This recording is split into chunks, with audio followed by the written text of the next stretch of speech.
Hi guys, welcome to the channel. My name is Ina and today we're watching the second episode of Chernobyl. This is a series that is very close to my heart because I was born in Ukraine. I do come from a town that is kind of far from Chernobyl. I'm originally from Chernivtsi, but I do know some people that are somehow connected to the aftermath of everything that happened with Chernobyl, including my mom. So she told me that a couple of years after the Chernobyl accident, she and some other people that she knows, they worked on the construction of new buildings, so new apartments for the people that originally came from Chernobyl. My mom specifically, she told me that she worked in this region called Zhytomyr. I think that's how you call it. And also someone else of my family actually went to Chernobyl sometime after the incident to help cleaning up the whole area. And I had no idea that this happened until like 2 days ago when they told me. So long intro just to explain to you how close I am in a way to Chernobyl. Like, it is my country, it's where I come from, even though it's not my city. It's of course a tragedy, and I am watching this series to learn more about it. I'm not 100% sure how accurate it's going to be to what happened in real life, but I'm pretty sure that it's pretty close. So feel free to let me know in the comments down below what details are 100% correct and what maybe is a little bit more dramatized for the sake of a series. With no further ado, let's just jump straight into this one. Of course, on YouTube we're going to have the edited version, while if you want to see my full reaction, it's going to be over on Patreon, and link down below you will find also my other channels as well as my Twitch. Now let's go. Не дом городской, где я празднично жил, с простыми крестами их русских могил. Oh, we are in Belarus. Только пожарище на русской земле раскидав позади, по-русски рубаху рванув на груди. 7 hours after the explosion. За горькую землю, где я родился. You work too hard. Where is everyone? Refuse to come in. They refuse? Yeah, close the windows. 8 Runken. Leak? The Americans? That's the first thought, Americans. She's going to analyze it, right? Yeah, because like what we saw in the first episode is that at this point, nobody knew of danger. Like I'm not sure if they didn't realize how dangerous it was or they just wanted to hide it. But like nobody knew for a long time what was happening.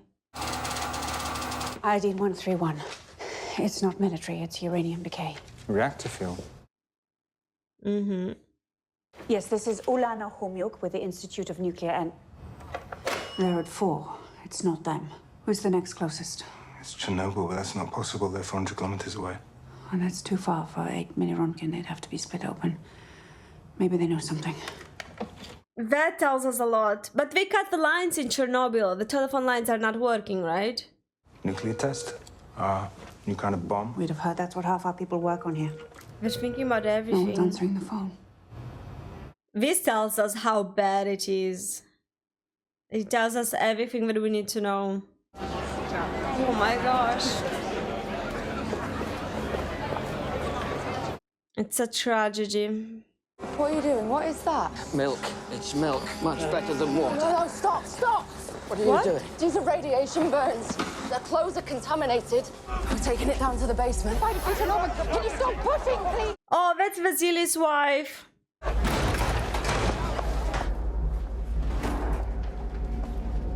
Oh my gosh, of course, that happens to them as well. I was just thinking that they are so brave just to like take all of his clothes and hold all of his infected clothing and just like hold it there for the sake of everybody else. They are so brave to do that. Oh, no, not yet. They're finishing up some other business. It'll be a few more minutes. Can I get you some tea? No, I'm fine, thank you. Would you care to read Deputy Chairman Shabina's report while you wait? Certainly, thank you. He's also gonna understand right away, immediately, what the hell is happening, yeah. Immediately.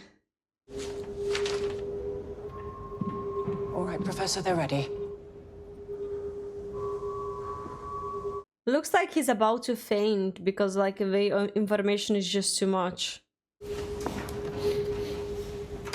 I'm pleased to report that the situation in Chernobyl is stable. Military and civilian patrols have secured the region, and Colonel General Pikalov, who commands troops specializing in chemical hazards, Plant Director Brikhanov reports no more than 3.6 Srontgen. Again, that 3.5. KGB First Deputy Chairman Sharkov assures me that we have successfully protected our security interests. Meeting adjourned. Oh, okay. I was like, why is he not speaking? Page 3, the section on casualties. A fireman was severely burned on his hand by a chunk of smooth black mineral on the ground outside the reactor building. Smooth black mineral. Graphite. There's graphite on the ground. And we know where the graphite comes from. There's only one place in the entire facility where you will find graphite. It means it wasn't a control system tank that exploded. It was the reactor core. It's open. Exactly. Listen to him, please. Brikhanov reports that the reactor core is intact. And as for the radiation... Yes, 3.6 Röntgen, which, by the way, is not the equivalent of one chest X-ray, but rather 400 chest X-rays. That number's been bothering me for a different reason, though. It's also the maximum reading on low-limit dosimeters. They gave us the number they had. Exactly. There's no place for alarmist hysteria. It's not alarmist if it's a fact. Well, I don't hear any facts at all. All I hear is a man I don't know, engaging in conjecture, in direct contradiction to what has been reported by party officials. Party officials. Express my concern as calmly and as respectfully as Professor Legasso. Boris, I will allow it. Thank you. I was getting mad because they didn't want to listen to him. Thank you for allowing it. But pay attention.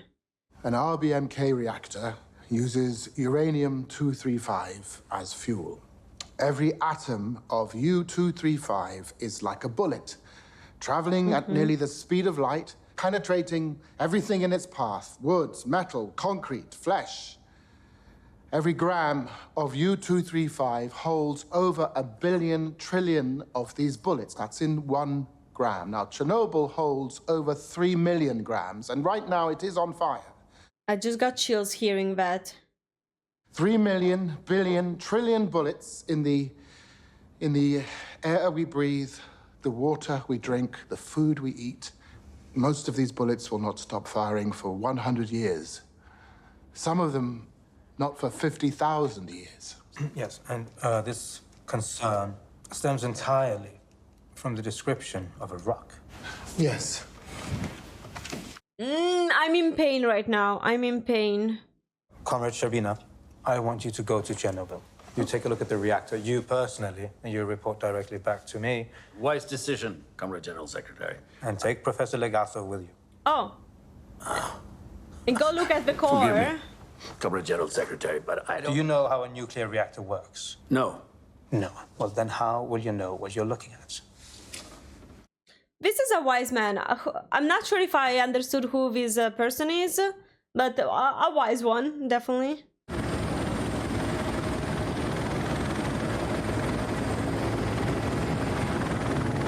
Military helicopter, understandable.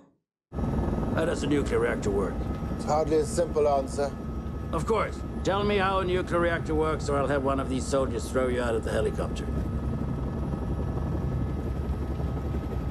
The nuclear reactor makes electricity with steam. Steam turns a turbine which generates the electricity, where a typical power plant makes steam by burning coal. A nuclear plant... In a nuclear plant, we use something called fission.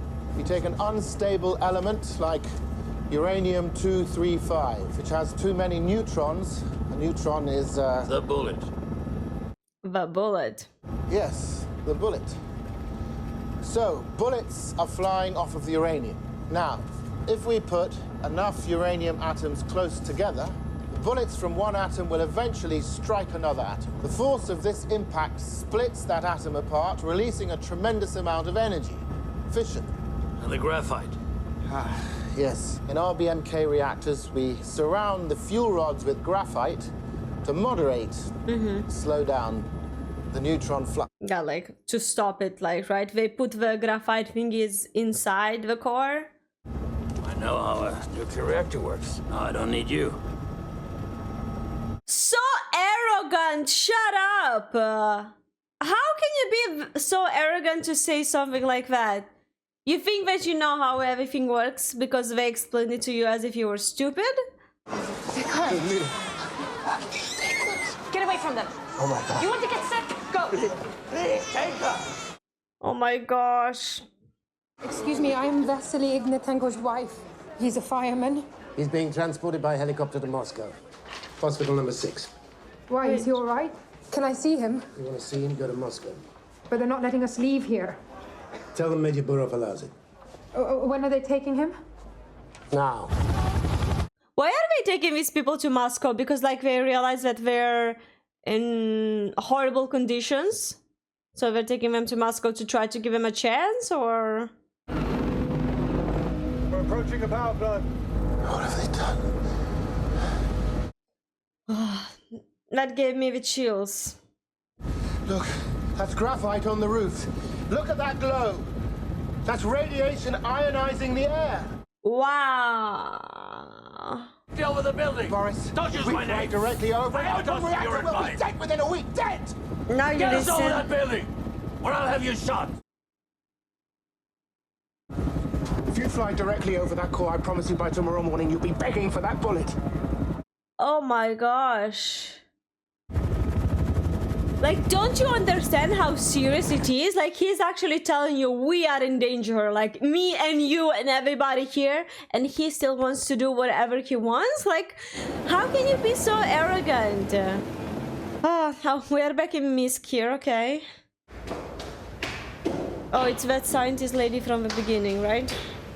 I'm getting mad, sorry guys, I am raging a lot because a lot of this could have been avoided if people just weren't this arrogant, right? Let me introduce I'm here Ilya. about Chernobyl. Such a lovely time. Visit again soon. Do they even know about Chernobyl here? They don't, right? They don't yet. I must tell you, this is why no one likes scientists. When we have a disease to cure, where are they? But when there isn't a problem, they're everywhere, spreading fear. I know about Chernobyl. Oh? I know that the core is either partially or completely exposed. Whatever that means. And that if you don't immediately issue iodine tablets and then evacuate the city, hundreds of thousands of people are going to get cancer, and God knows how many more will die. Yes, very good. There has been an accident at Chernobyl, but I've been assured there is no problem. I prefer my opinion to yours. I'm a nuclear physicist. Before you were deputy secretary, you worked in a shoe factory. And now I'm in charge. To the workers of the world. This is making me so uncomfortable. You have no idea. Stable iodine will keep your thyroid from absorbing radioactive iodine. Take one a day for as long as they last. And go east. Get as far from Minsk as you can. That gave me the chills and made me emotional. She doesn't even know this woman, but she's trying to save her. Ooh, the world needs more people like her. Pikarlov's showing off to make us look bad. Bina is a pure bureaucrat, stupid as he is, pig-headed. Oh, this man. Naturally, we regret the circumstances of your visit, but as you can see, we are making excellent progress in containing the damage. We have begun our own inquiry into individuals who we believe are accountable. That's what we're thinking. Who is accountable? Right now you have to save the people. You can figure out later who's accountable, right? People are dying in front of you and you're denying it. Professor Legasov, I understand you've been saying dangerous things. Apparently our reactor core exploded. Tell me how an RBMK reactor core explodes. I'm not prepared to explain it at this time. As I presumed, there's no answer. It's disgraceful to spread disinformation at a time like this. Maybe he changed his mind a bit. Graphite on the roof. Graphite is only found in the core, where it's used as a neutron flux moderator. Okay. Comrade Shabina, my apologies, but graphite, that's not possible. Perhaps you saw burnt concrete. Now, there you made a mistake, because I may not know much about nuclear reactors. I know a lot about concrete. No, Comrade, I assure you that... I understand. You think Legasov is wrong. How shall we prove it? Our high-range dosimeter just arrived. Cover one of our trucks with lead shielding. mount the dosimeter on the front. Okay, okay. Have one of your men get as close to the fire as he can. Give him every bit of protection you have, but understand that even with lead shielding, it may not be enough. Then I'll do it myself. Oh! He's gonna do it himself. Wow. First time that we see someone in the protection. First time ever during the series.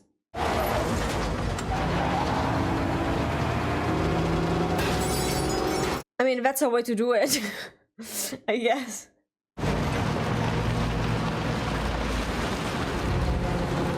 Gosh, the sound design is so well made.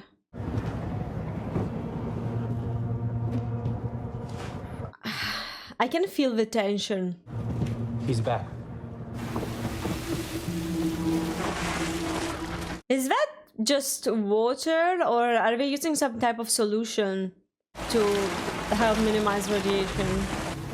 It's not through Röntgen. It's 15,000. What does that number mean? It means the core is open. It means the fire we're watching with our own eyes is giving off nearly twice the radiation released by the bomb in Hiroshima. 48 more tomorrow, and it will not stop. Not in a week, not in a month. It will burn and spread its poison until the entire continent is dead. Please escort Comrades Bukhanov and Fomin to the local party headquarters. Please tell me that they will believe him now. Please tell me that they will. Reactor core burning at over 2,000 degrees. The heat will instantly vaporize the water. How do we put it out? Yeah, how do you do that? With something that has never occurred on this planet before. Boron and sand. That'll create problems of its own, but I don't see any other way. Of course, it's going to take thousands of drops because you can't fly the helicopters directly over the core, so most of it is going to miss. How much sand and boron? For God's sake, roughly. 5,000 tons. And obviously, we're going to need to evacuate an enormous area. Never mind that. Focus on the fire. I am focusing on the fire. At least evacuate Pripyat. It's 3 kilometers away. That's my decision to make. Then make it. I've been told not to. Is it or is it not your decision? I'm in charge here. This will go much easier if you talk to me about the things you do understand and not about the things you do not understand. Oh my gosh. Ah, ha ha ha. Where are you going? Going to get you 5,000 tons of sand and boron. Okay, there's a lot of tension, but I'm happy that finally somebody's listening to a scientist that knows what he's talking about. There's a hotel. So they were saying 3.5, but it's actually 15,000.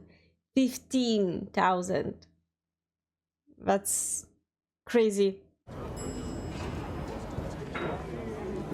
Moscow, are you here because of the fire? You're talking too much, woman. He's not Anything answering. you should be worried about?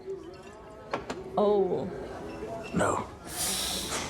Oh my gosh, wait, is this I just kind of had a flash. I don't know if I'm right, but like we saw what he does in the first episode. Does he feel guilty because he didn't evacuate the people?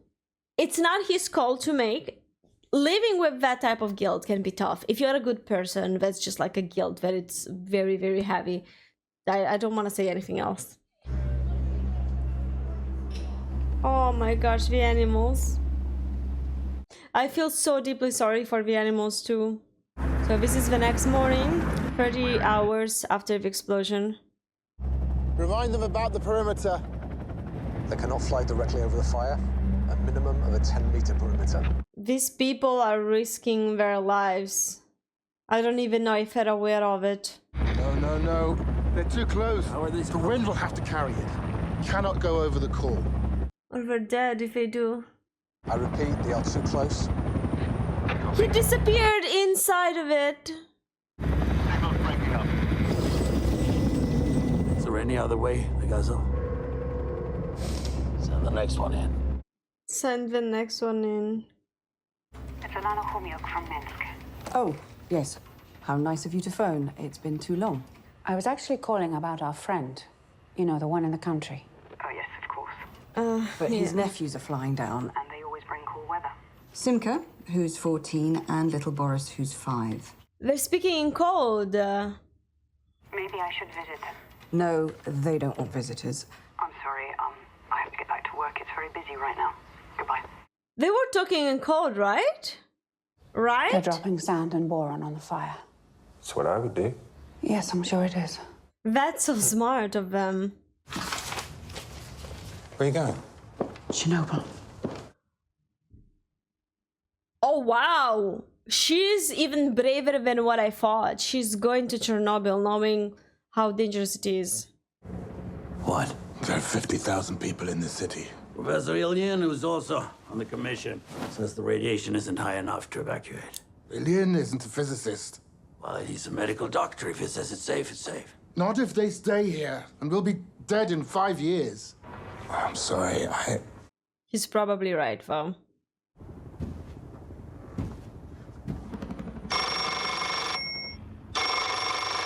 Not answering the phone?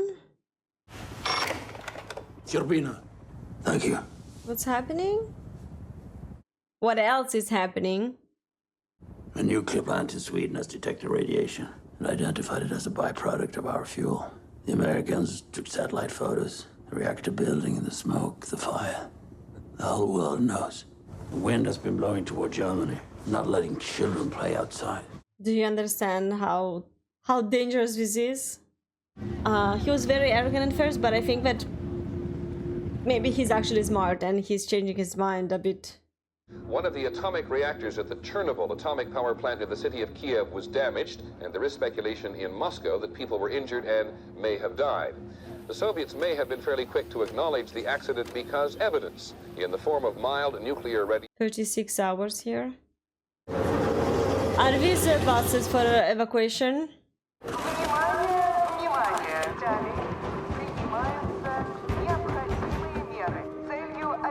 It's crazy for me to hear this in a language that is so familiar to me. Like, I do speak Russian. Of course, we're still speaking Russian because we're still under the Soviet Union.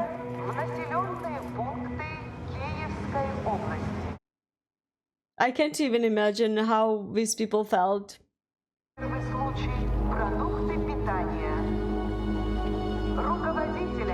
Where did all of them go, actually? I don't think that I know where we went immediately.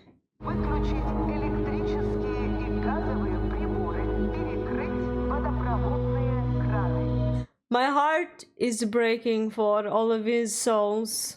There are some categories of people that are more sensitive. The dog! The dog!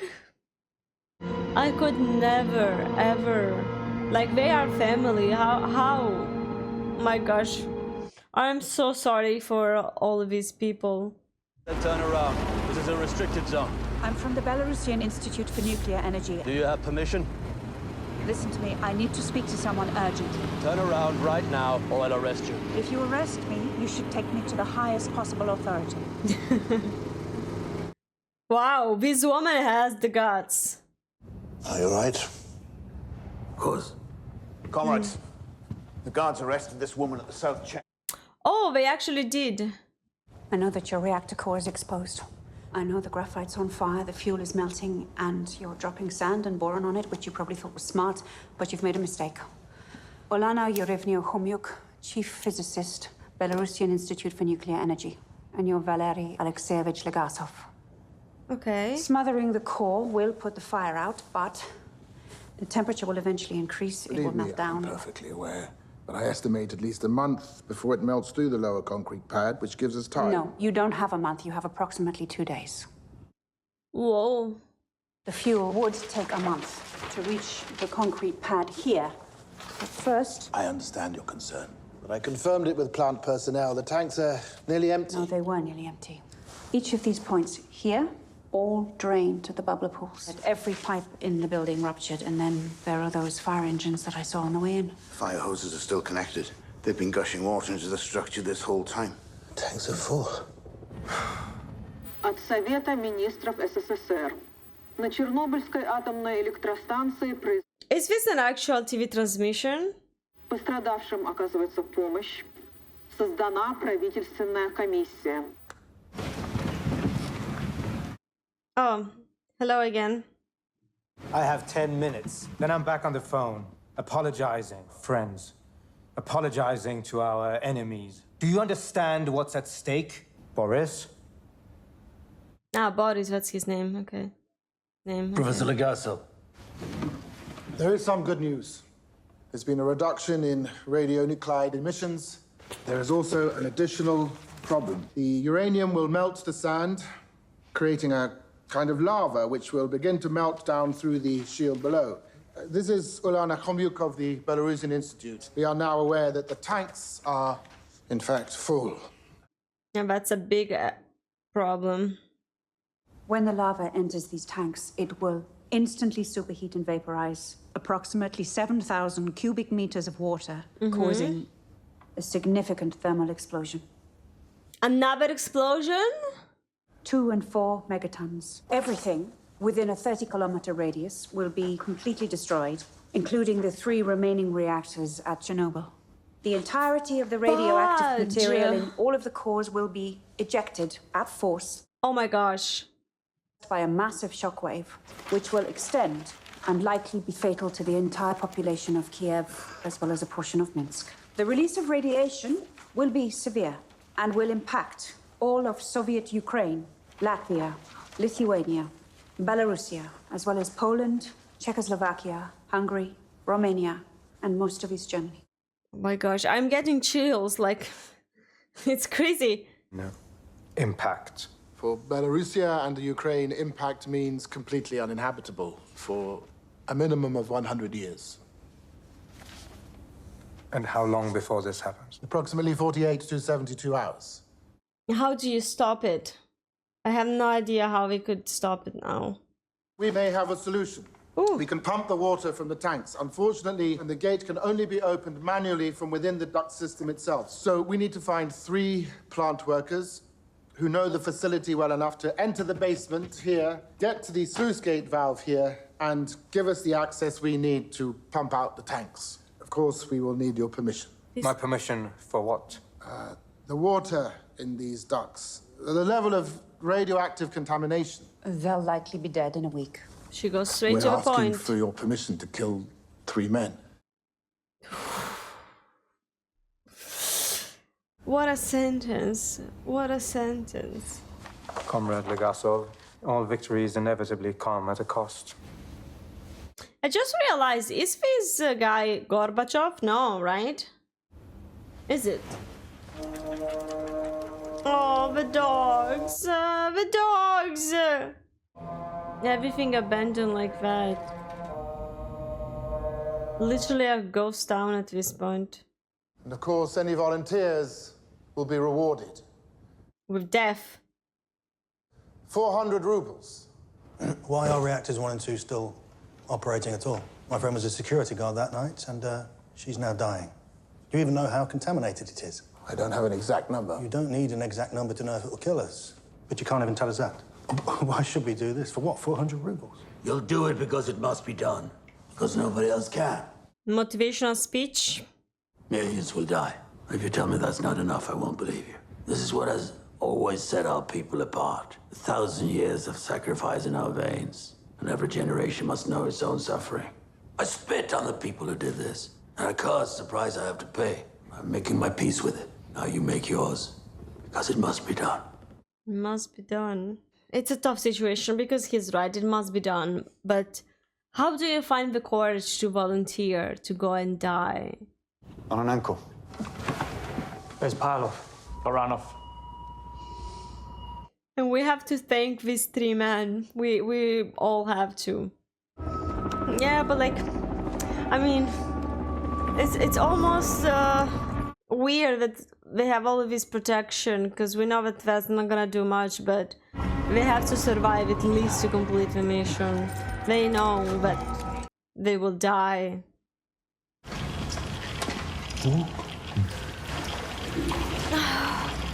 Just imagine being in their position and physically finding the strength to move 1 feet after the other. Like, find the will to move. I wonder if they have a monument or something, because they deserve it. They definitely deserve it. I know that sound, I recognize it. The lamp stopped working?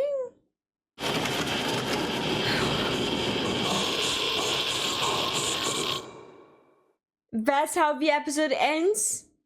My heart is racing right now. It's beating so fast. Holy cow, the way that they ended that episode with literally darkness and just the sound of the man panicking and panting, it broke my heart. Like, the whole situation was sad because I was like, at least we're gonna save the day, at least we're gonna do something to prevent more people dying. But now I'm not sure if they're gonna make it. Holy cow, guys. I like, again, I knew that this series was gonna be a little hard on me because it's like, this series is one of those that is gonna be hard on anybody. Like, I don't think that someone can watch these, know that it happened in real life and not feel bad, at least for the people involved, you know. But I can't speak English, is hard right now. This is a tough one. They made a masterpiece. I'm loving how we did it.